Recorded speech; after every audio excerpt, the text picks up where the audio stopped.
Hi, I'm Ashley. And I'm Winona. Now don't touch that dial because you're in for a treat. Yeah, she's a treat, all right. We've had her every morning of our lives, and now you get her yourself right here on Hallmark, Naomi's New Morning. On today's show, how far would you go for your child? Well, one father's going to make you wonder. He risked his life by going into the terrifying underground drug world. I had to get the gun back to save my son. And we'll talk about one of the best gifts we can ever give our children, self-esteem. And later, a record executive gave her the name LaBelle, which means the beautiful in French. Patti LaBelle is going to perform right here on our stage. For the Lord, He's my shelter when I nowhere left to turn. Now, you've earned a break. Spend some time with me. I'm Naomi Judd, and it's a brand new morning.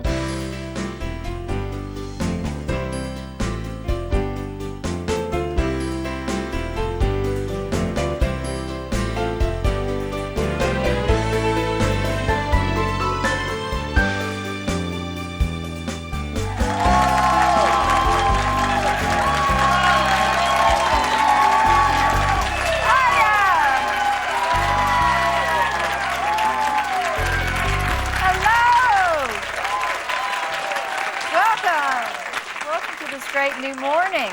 Our very own talented keyboard player, Jim Moronchik, is here. Morning. Now, she left me a message on my voicemail saying that she wanted to be the fourth Judd. Superstar Patti LaBelle is going to be here with her stirring voice. You know, she rouses our emotions, and today we're also going to discover a personal story. And, oh yeah, she's going to sing live for us, of course.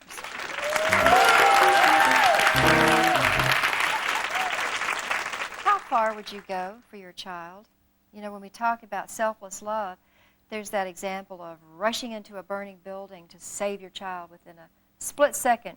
Your heart decides over your head, and you're willing to risk everything for the love of that kid. But a daily practice of selfless love is really just as important as a split-second life-saving deed.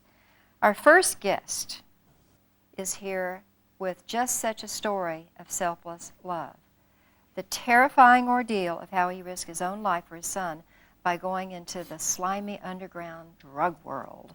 Let's welcome Danny Cummings.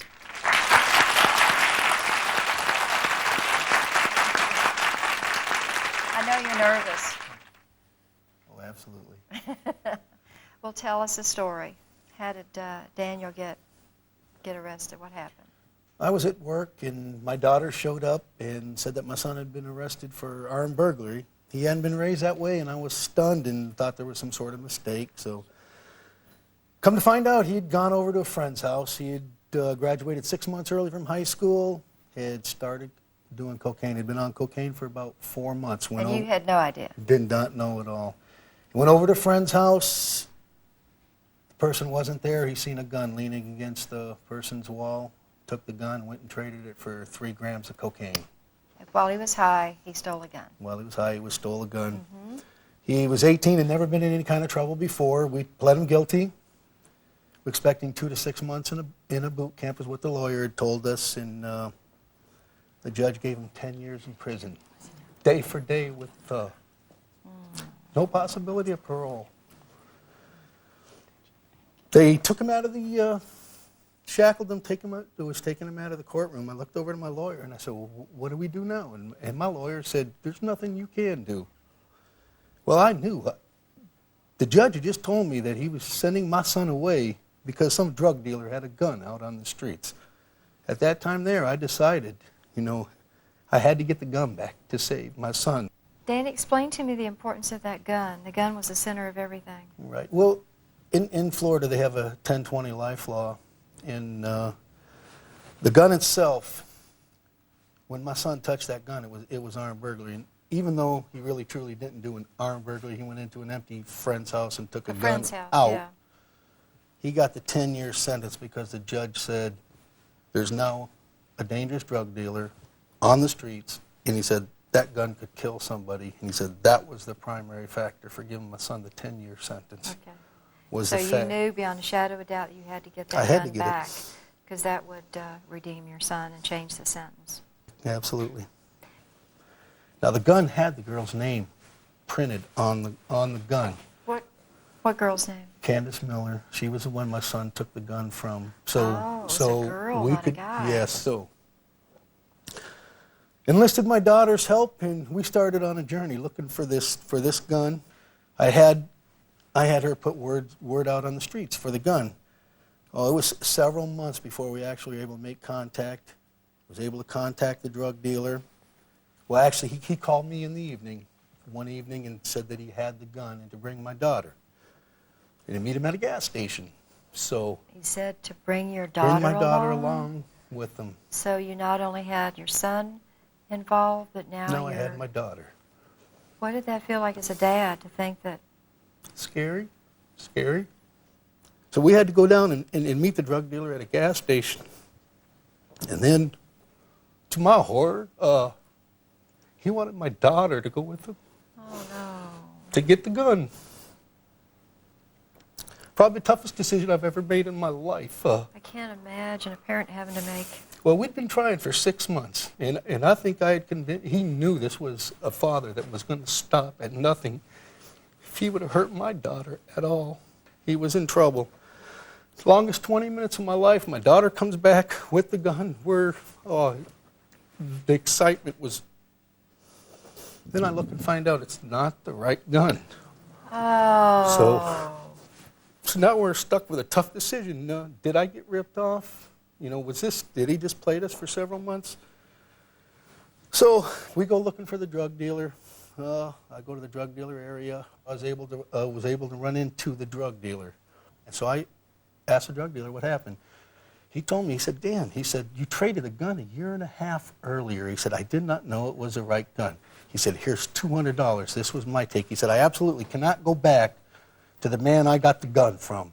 He said, so I looked at him in the face and I said, there's still $1,000 for the right gun. The very next evening, I get a phone call from the drug dealer saying he's got the gun. So I ran down to that same gas station, met up with the drug dealer, was taken off to an area, and gave him $1,000, and it turned out to be the right gun. Next day I ran up to prison where my son was.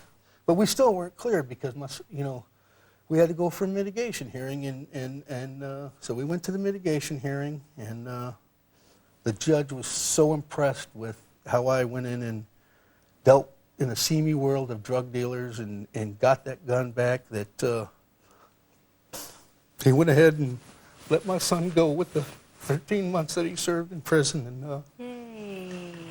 so You did it. You did it. Father's love. with the help of a daughter who loves her brother as much as I love him. I want you to meet a couple of my friends. Dr. Dale Atkins is a psychologist. You see her on the Today Show. And Reverend Otis Moss. Come on down. I could see your all's faces, just your eyes this big watching this story. What do you think about this, especially the part about the fact that he risked his own life for his son? I think this is a powerful story of redemptive love. I wish there were more fathers like you. And sisters And sisters. grandfathers. And if there was ever an example of redemptive love, of going out and making the choice, your son made a mistake and you made the choice because you love him to go out and make sure that he has the kind of life that he should have. And as a pastor, it reminds me of the same way that Christ enters our lives, that Christ is willing to buy us back. And you did that. What do you make of all this? You work with families. I am in awe of you. That's the first thing. And I agree with Otis. I wish there were more parents like you. The point is that the whole family, this isn't just happening to one child. This is happening to the entire family. You're talking about immediately there must have been forgiveness. I'm sure you had 8,000 feelings, but You know, when you're talking about forgiveness, you're talking about, it's not about retribution, it's about allowing yourself to go beyond the feelings you have and start again. And you mentioned that kids make mistakes. Everybody makes mistakes. And so many parents blame their children and don't embrace them when they're going on a path that they know is wrong. You said that your kid wasn't on this path and you needed to help him come back. And I wish there were more parents who did that, who when they saw their children moving, that's when you get in. That's the time you don't abandon children. You go and you help them with everything you can. Well, Danny's daughter also entered this dangerous lifestyle to save her brother, and we're going to get to meet her next. What an extraordinary family. Whew. And then later, Patti LaBelle's going to give a vibrant performance live.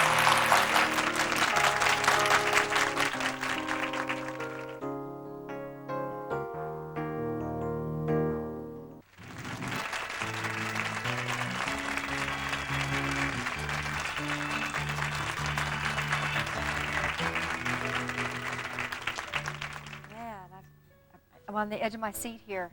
Welcome back to this brand new morning. Well, it seems like courage runs in the Cummings family. Danny's daughter, Crystal, also went into the underbelly of the drug world to help rescue her brother. So let's welcome Crystal Cummings in. You know, the first thing that strikes me, Danny, is she's gorgeous. I mean, it had to be so scary for you to have your beautiful young daughter riding around with these slime buckets. Terrified. So what was it like riding around doing you were the driver for the drug dealers in this bad part of town. Mm-hmm. When my dad told me we needed to get this gun back, you know, I went out and I started riding around with them to get my face out there so that they would trust me. And I rode around and did deals with them. And, you know, at any given point in time, I could have been raped, I could have, you know, been killed, but it was all worth it to me to get my brother out of prison. Holy smokes. What a brave daughter. Do you think he'd do it for you? Yeah. You know he would? In a heartbeat. So you've lived a lot in your short life. Yeah. At what point, when the very last night, I understand that the drug dealer, who was a maniac, patted you down to see if you were wearing a wire, and he disappeared for 15 minutes. And Well, I got in the car with the drug dealer, and we rode down a dead-end street. And I'm thinking, why is he taking me down a dead-end street? And we get there, and he takes my money, and he gets out of the car. And I'm sitting there, I'm looking in the mirrors, I'm scared, I'm so scared for my life. And next thing I hear a whistle, I go down the street, get the gun, take it back to my dad, who was waiting at the gas station. holy mackerel. What does this tell you? You know, the first thing that comes to mind is, you know, that whole, am I my brother's keeper? Well, I think that this whole sense of this family caring so much for each other, and obviously this is something that you instilled very early, that we are all in life together, and we are there for each other. And there's a basic trust and a basic commitment. And there aren't a lot of people who would do this, but to be able to know that you have the support of everyone in your family is remarkable. And this isn't about guilt or innocence. This is about love. Yes. Right. And so a lot of people make the choice of, well, if the person is innocent, Yes. then I can help. But if they're guilty, leave them there. You made a choice based on love. I have to go to the center of all this in our audience right now is Danny. Welcome, Danny Cummings.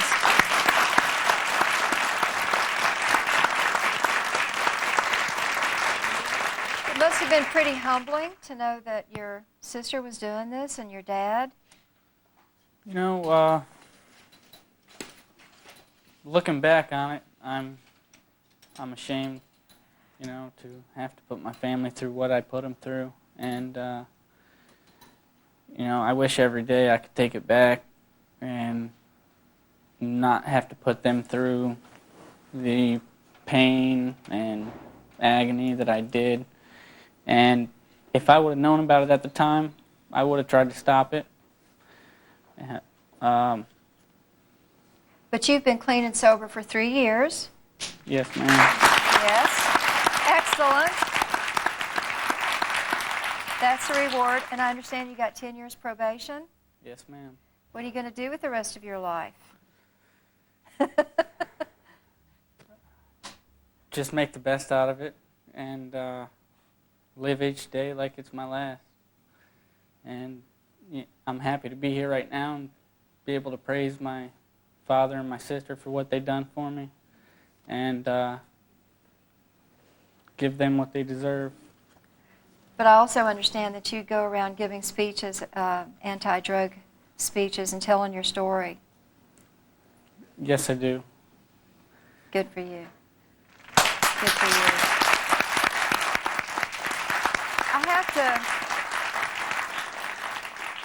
I don't think anybody knows this but me, because Danny and I were chatting during the break. You run a bait and tackle shop down in Florida, and I know you went into extreme debt while you all just put everything in your life on hold. Tell us what just happened.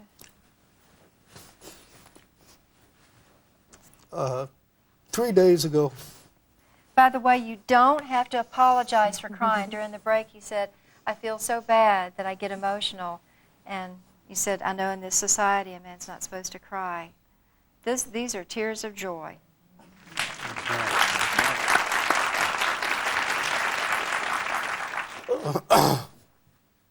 in the process of coming up to this show, I was pretty nervous about coming up here and do this show, but I also had a gentleman from California call me. He had heard about our story, and I spent a lot of money. My son had to go through the whole legal process, to get him out. I spent a lot of money, and 3 days ago, a gentleman from California called me and heard our story and said he was so touched by our story, he paid off all of my debt. Can you believe that? Holy moly.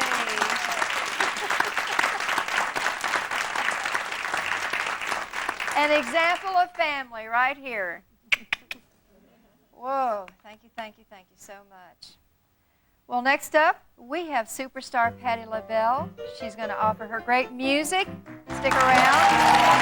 See how good you did. Now, we want to hear your stories. We want you to tell us your stuff. So go to our website, faithstreams.com, and write to us on our message board. To help my child, I think I just have to set the ground rules and provide the best that I can for them up front, and hopefully they'll help themselves. I was raised to learn how to deal with my own problems. It's made me more independent, and I think that's really a good way to raise children. I don't think I have a limit. I truly don't. If my son needed a kidney and my kidney matched, absolutely I would give him a kidney.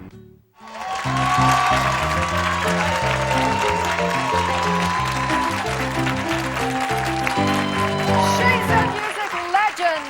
She's been nominated for more awards than we could even begin to count. She has 4 honorary doctorates.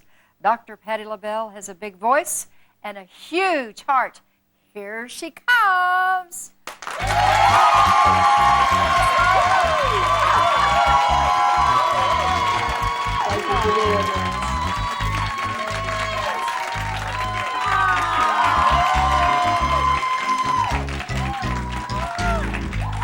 This is so nice. What's the plural of bling? Bling! Bling, bling, bling. It's just a lot of bling. These are my bling jeans. Tell me about this. I have a home shopping network, HSN. Okay, let's promote the heck out of it. Let's now promote just tell it. us all about Okay, it. this is the pair of jeans actually to a jacket that didn't fit me, so the jacket is upstairs. So I just wore the Can we get jeans it? today. This is the jeans. Get it close up? Wait, LaBelle honey, jeans, and this is beautiful one of the print. tops that we're selling. But I'm giving it to you. It's a Patti LaBelle Fierce, because you're Well, fierce. Well, I can wear Okay? that now. It probably is too big for you because you're so little. But it's a fierce. She's so fierce, isn't she? Yes. You know what I just flashed on the time that you and Y showed up in the same outfit? Do you remember that? The same You coat? know what? Winona and I are like sisters. I know. You left me a voicemail saying, "Hi, Mom, it's the 4th Judd." I said, it's the 4th Judd. This is your other daughter, Patti. So they're like my girlfriends. They're my savior. Miss Winona gave me clothes. We're all in this You know, together. and you're such a sweet mother. You know what I remember looking as about young as that? the daughters. Well, thank you. I'm 60. You're 60? I was just telling one of your camera guys that I was 61 because I was over there flashing. He said, you can't be 61. I said, oh, yes, I am. Tell But it. is it good? We're good, Oh, right? I'm the happiest I've ever been in my life. Yeah. I'm blessed to be here and to start with you because I'm going to sing stuff from my I can't wait. See, and you said that you didn't know that your daughter was singing on the gospel album. I have a gospel album coming out, you guys. That might blow a hole in the universe. It will. But the thing is, Winona doesn't know that she's on it yet until right now. I just know that I want her on it. I want her on my gospel CD. And you're going to have Yolanda Adams and Cece? I have Yolanda Adams, Cece, Mary, they've already done their track. Jay Moss, Ty Tribbett, a lot of gospel people. One? I have not done one because I have not done one. I mean, you started singing in excuse. church. Pardon me? You started singing in church. I still sing gospel in my shows, but this particular album, with my musical director who passed on 3 months ago, Bud Ellison, we started the project before he died. No, not died, before he made his transition into rock and roll heaven. And we got songs together, and it's a charity. All the proceeds are going to cancer research. So that's why I did it right now. Okay. Of course, I know that nobody in your family made it past the age of 50, and you lost 3. Was it brain cancer, colon, and lung cancer? Lung cancer, yes. My 3 sisters died before they turned 44 of those 3 cancers. And my mother died of diabetes at an early age after having both legs amputated. I'm diabetic, so I'm a little nervous. My father died of Alzheimer's. So I'm in the everything club. My family had everything, but we're still standing, the ones who are left. I'm left, and I have to stay strong for a lot of reasons. So many people look up to Patti LaBelle. Oh, Thank God I'm blessed this way. And they said, well, Patti, if you wrote a diet book about my book, it's called Like Cuisine. Oh, I didn't know you had it, for real. I'm your biggest I didn't know you had it. But this is the book that can save lives. It can make you happy when you eat. You don't have to eat all the fattening stuff like the fried chicken and the macaroni with the 8 cheeses that I had in my first book, you remember? These are recipes to live by. And I'm blessed to still be here. I mean, after my sisters died, I had this guilt complex. Why was I left? I guess for reasons like this. Exactly. To pass it on. You didn't think you were going to live past the age of 50. No, honey. They all died before the age of 50. They died before they turned 44. So I thought that I was doomed, that, Miss Patti, you're going to be out of here soon. And tell us how you found out that you were diabetic. I passed out on stage performing in some part of New York years ago and rushed me to the hospital, and the doctor came out and said, Miss LaBelle, did you know you were diabetic? I said, you talking to me? By accident, I was diagnosed. See, and that's the thing with black people mainly. We don't go to doctors as much as we should. Do you? You're a white girl. I do. You do? Because I'm a nurse. But you're a nurse. Yeah. So you got it in you, but girlfriend. But if you've got a mother who's diabetic, how could you not suspect? Because I just, how you always say, I'll never denial. Ever get this. It'll never happen to me. My sisters had cancer. I said, I'll never, I had a cancer scare about 2 months ago. My breast, they said you have to come in for another checkup. We saw white calcification on your right breast. And I thought the world had ended. So I had to wait for that next week to go. And I don't know if it was it was the next morning. He said he would call me at 12, by 12. 1 o'clock he hadn't called. I called and said, look, just tell me something. I thought he was going to tell me the answer that I didn't want to hear. But I was so blessed to say, he said, you're fine. And we take that for granted, So we have to get checkups. Did they call it polycystic breast disease? Yes. I bet. And I'm okay. But you know how you think something's going to happen to you that happened to your family? I never thought I would be diagnosed with diabetes. It's just that you just don't know. So we have to really look at today like it's our last day and go get your butts checked up. Okay? Get your butt checked? Everything. I'm serious. There would be a proctologist. No, not that. But get your bodies checked out. From top to bottom. From top to bottom. You really have to. And I'm telling the truth. Yeah. Tomorrow's not promised. Tell us about your adopted children. You have one biological. I have one biological child. His name is Zori. And I have 4. What's his name? Zuri, Z-U-R-I. Oh, I It's like beautiful in Swahili. And I have 4 adopted children, 2 brothers, and my sister who died of cancer. I have her children, Billy and Stacy. So I have 5 children. And I realized after I adopted the 2 boys, Stanley and Dot, that it wasn't just for them. It wasn't for the love of the child. It ended up being for the love of the mother. They brought me so much love and so much. They weren't happy to be Patti LaBelle's children. They were happy to be my children. And that makes a big difference. You know. They really helped me out. One of the things I'm going to tell about you is that today when we hear the word diva, it almost has a negative connotation because we hear about backstage writers and tantrums and these huge posses and everything. But to me, you are the ideal diva, and I mean that in the most gracious, complimentary way. It's not necessary to go to Hollywood and be grand. You know, it's so nice when you see someone and they speak, not just to Patti LaBelle, but to people who are around me. They come and they say hello to everybody in my dressing room. I love people like that. But there's some who need prayer, honey. I know. Okie dokie. Way lost. Yes. So you're checking your sugar 4 times a day? I'm checking my sugar like a bandit. Okay. 4 times a day. It's very good today. Okay. I was in denial when I was first diagnosed. Look at these little skinny legs. Look at those skinny legs. I should have wore a little skirt, huh? Next you time. wear something that you've made so we can. Something from HSN. I will. Well, when we come Thank back, you. we get the exclusive Patti LaBelle performing her new song for the first time in public, right here in our very own studio. From my We're new gospel honored. CD.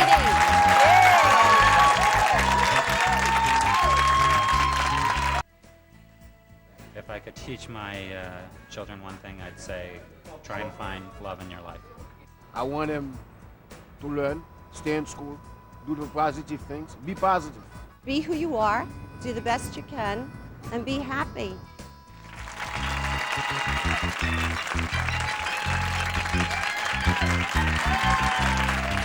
Welcome back, ladies and gentlemen. Now the moment we've all been waiting for. Patti LaBelle performing I Just Love Him So from her soon-to-be-released album, The Gospel According to Patti LaBelle.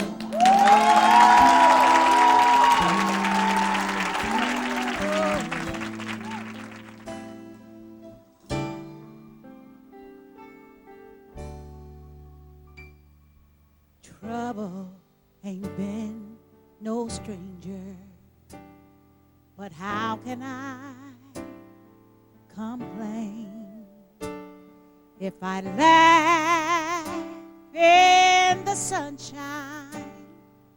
I can smile through the rain when heartache and stormy weather threaten to get me down.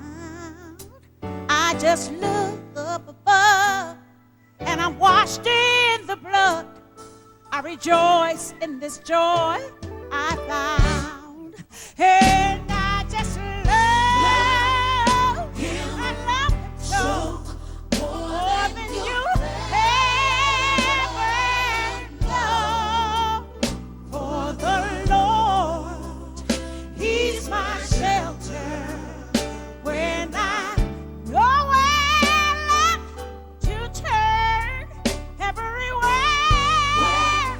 I go, I'm gonna let it show. Yes, because He's my rock and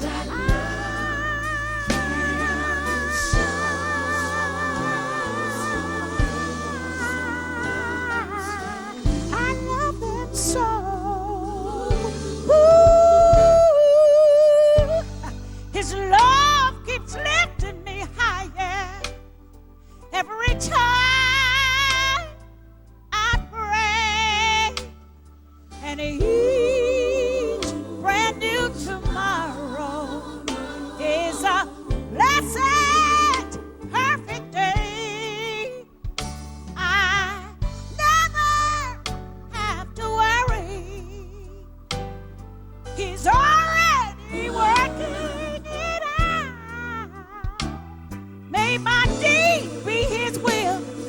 so that time will reveal the true purpose my life is about. Oh, I love him so, more than you'll ever know.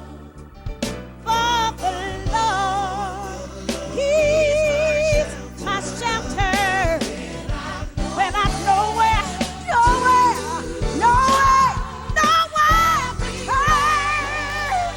Everywhere I go, I'm gonna let it show.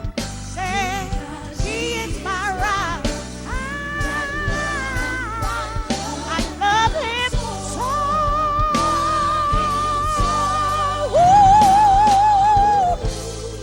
I never had a problem.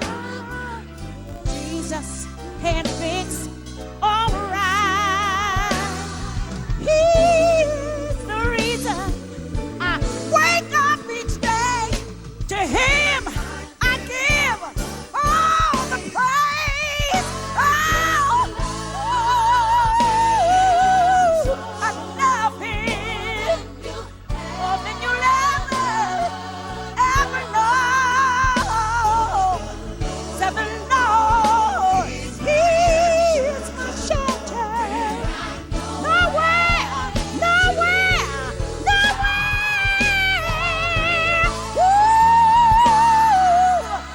Everywhere I go, I'm gonna let it show. Say, He's my rock. Jesus is, and I love Him so.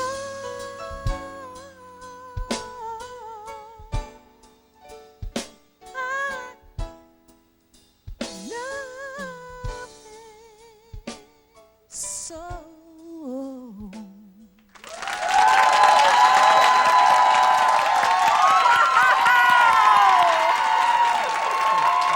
I am so proud to call you my friend. What range! Wow! Wow, you come back. Awesome, Patti LaBelle. We're going to be right back, and you're not going to believe the question we ask our Day One Diner group. Yes.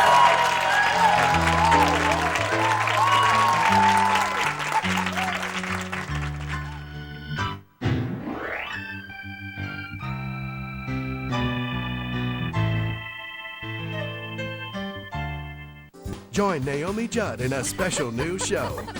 Naomi here. This week we're going to be talking about forgiveness, and Gloria Estefan joins us next Sunday morning at 10 on Hallmark Channel.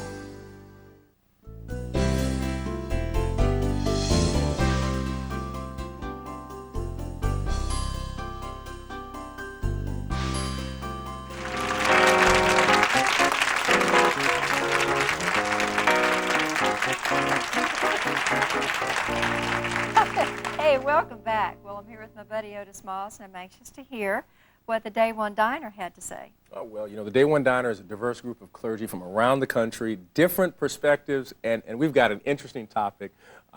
If you have a child and they come home and say they're in love, but they're in love with someone of the same sex, what do you do? So, check this out. Ooh.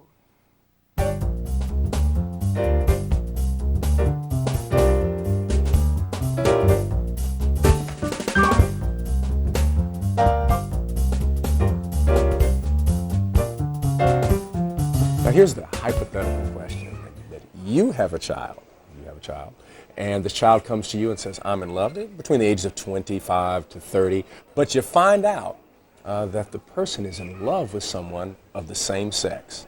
What do you say? Is he Jewish? That's the first thing you would say in our house. I mean, it matters. Yeah, well, what a blow, though, for me as a parent, especially as a minister. If my son came in and said that, it would be very tough. My son is 25 years old. He's married and has a child and another one on the way at the present time. It would be a very difficult moment. Obviously, in my home, I would have taught my son that homosexuality and living out a homosexual lifestyle is sin. It's wrong. And yet at the same time, I would want to reach out and love him at a time when he probably himself is hurting a lot. So it'd be a lot of mixed emotions for me. Why would he be hurting? He's in love. He would be in great conflict, number one, with the values of our family, number two, with God's Word that I've taught him all of his life, and he would know that. And so I think it would put him at a very difficult spot. So I would love him, but yet, my philosophy, love the sinner but hate the sin. Love him. How would you communicate that you Well, love him? I would not reject him. I would not turn him away from my home. I would not say you can't be here anymore. I would not say you can't eat at my table anymore. I would still But he's say a sinner. you're my son. In your I love eyes, you. Billy, Of course. in your eyes, he's a sinner. Yes, he is. He would be. So definitely. you raised a sinner. Well, Does yes. that mean you've I sinned? raised a sinner no matter what. Aren't we basically all raising? Sure. I mean, I raised a sinner. We're all born in iniquity. You know. But Scott, what would you do? What would I do if it was my child? I would, of course, have anxiety. I'd have anxiety because it is difficult to be a gay person in our society because of the conflict that's going on. But it's difficult to be a single parent. It's It difficult is. To, I mean, it is. There are difficulties in life, and this would be a difficulty. But is it a reason, for me to act out of my anxiety in my relationship, or is it a reason for me to try to understand and to listen? The first thing I would want to, tell me about it. I'd want to know. I'd want to hear. I'd want to listen. What is this that has captured you? And, and I'm wondering, would I have known before? I mean, your question didn't set us up for that, to say that there was any idea that the parent would have known earlier. But I'd want to talk to the child. Yeah. I'd want to find out. And because the last thing I'd want to do is break my relationship with my child. And that's more important to me when they're coming to me telling me something that maybe I don't want to hear or something I do want to hear, is to listen. How does this alter your relationship with your child? Yeah. Does it now alter to the point No, where... I don't think it would alter my relationship, except to say to him, son, I don't agree with your lifestyle. So he would now be in a place where he would not be under my approval, but I would still be loving him and accepting him. Acceptance is not always approval, and I think that's important.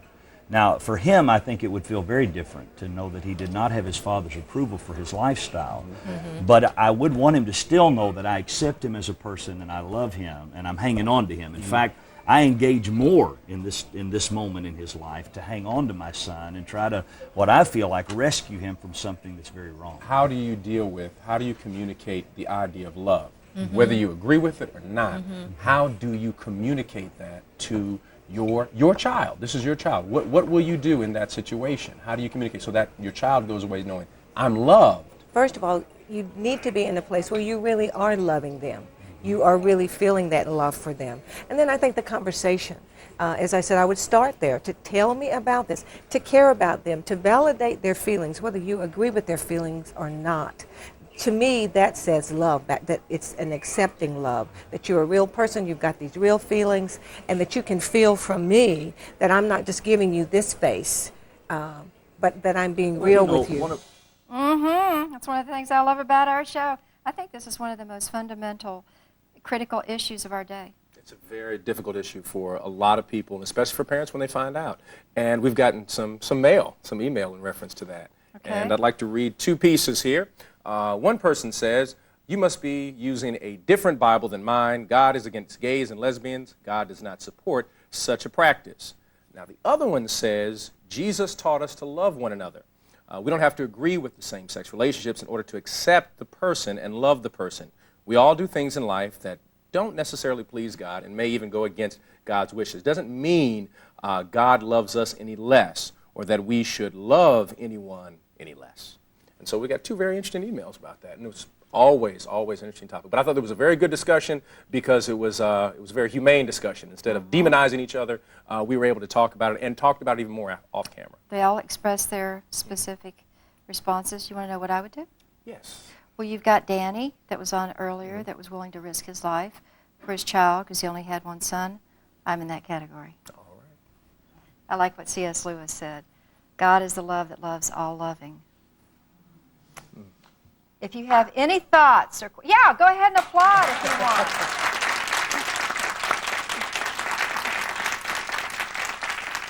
If you have any thoughts or questions about what we've discussed here today, we want to hear from you. We want you to send in your emails. Might make it on the show. visit us at Naomi's New Morning Message Board at our website, faithstreams.com, and just click on feedback. Well, coming up, we've got some more final thoughts from our circle of friends. So stick around. Stay with us.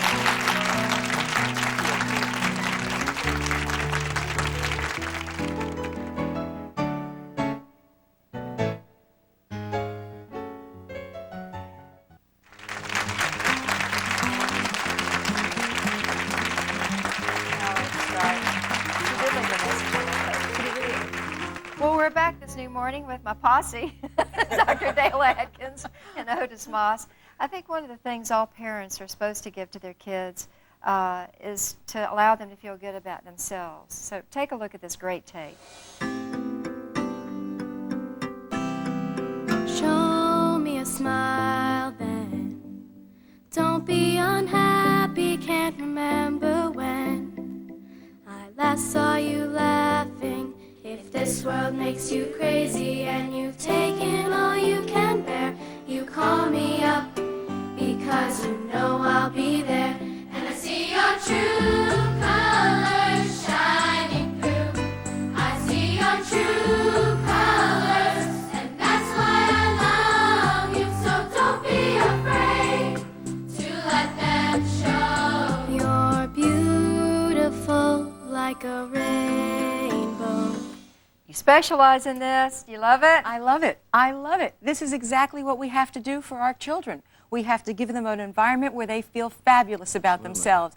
And we have to make them feel secure and beautiful and handsome and lovely and strong so they can deal with the world. And those societal messages, we as parents have to say to them, don't listen to that, listen to me. And I know you can do it. And we owe it to them. You know, there's a line in there that says, when the world is making you feel crazy, you talk about societal messages, 400 to 600 times a day, kids get bombarded with messages, bad images about. Negative images about who they are. Yes. Right. So you've got a daughter. Yes, a daughter and a son. And I think there needs to be a hedge of protection around them so they know that they are created in the image of God. And when they look in the mirror, they see something beautiful, not just on the outside, but on the inside. We got to work even harder today because that media out there is just so invasive and incessant and intrusive and telling them they're not right. But you know, Danny said to his child when he was there for him, he said, you are beautiful and I believe in you. Yes. And even if you make a wrong choice in life, I am going to be there for you. Right. And the daughter, his sister, did the same thing. There's a reaffirmation of who we think you are as people, that you may make a bad choice, but you're not a bad person and you deserve to be loved. And when you experience that kind of love, it brings you closer to God. When you experience it through someone who loves you. What you do is not who you are. Well, I so want to thank all of our splendid guests today, and of course Otis and Dr. Dale Atkins. And it's always a pleasure to have you guys with us. And my friends at the Day One Diner, and a very special thanks to my gal pal, Patti LaBelle.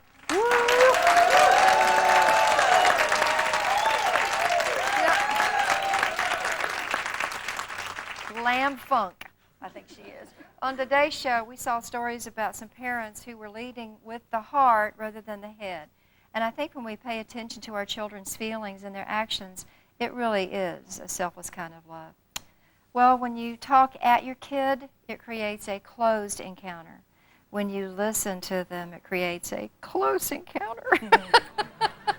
Don't forget, my mind is always open, and my door is never closed. And there's always room for you at my table. And I love you, Winona and Ashley.